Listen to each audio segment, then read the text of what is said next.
पुण्यातील जमीन गैरव्यवहाराच्या प्रकरणी शीतल तेजवानीच्या याचिकेवर आज सुनावणी झालीच नाही। एफआयआर रद्द करण्याबाबत याचिका दाखल करण्यात आलेली होती, मात्र या याचिकेच्या संदर्भातली आज सुनावणी झालेलीच नाहीये।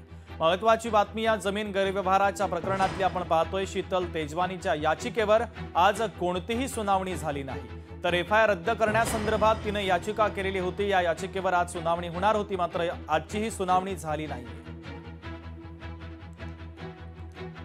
भाग्यश्री प्रधान आचार्य आपल्या प्रतिनिधी या बातमीच्या संदर्भातले अधिकचे अपडेट आपल्यापर्यंत पोहोचवतात आहे। भाग्यश्री, ही सुनावणी आज का झाली नाही?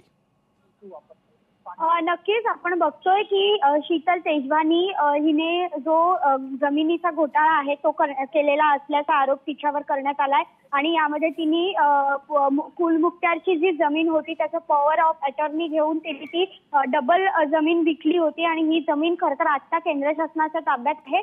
कोरेगाव पार्क सारख्या ठिकाणी पुण्यामध्ये महत्त्वाचं असलेल्या या ठिकाणी ही जमीन आहे आणि या संदर्भात तिच्यावर गुन्हा देखील दाखल करण्यात आलेला आहे। ही जी जमीन आहे ती तिने अमेडिया कंपनीला दिलेली होती, जी पार्थ पवारांची कंपनी आहे आणि या सगळ्यावरनं अंजली दमानिया देखील रोजच्या रोज आरोप करताना पाहायला मिळतात। या सगळ्या प्रकरणात आज हायकोर्टामध्ये देखील ही सुनावणी पार पडणार होती। पटलावर आलेली देखील होती, मात्र त्यांच्यापैकी कोणीच ना वकिलांनी म्हणजे शीतल तेजवानीच्या वकिलांनी देखील कोर्टात केस मेन्शन केली नाही। त्याचबरोबर सरकारी वकिलांनी देखील कोर्टात केस मेन्शन केलेली नाहीये।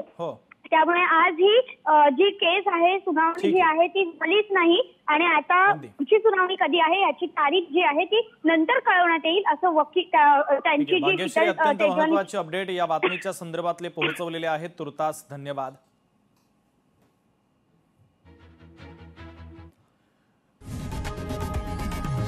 लोकशाही मराठी ऐका, पहा, जागरूक रहा।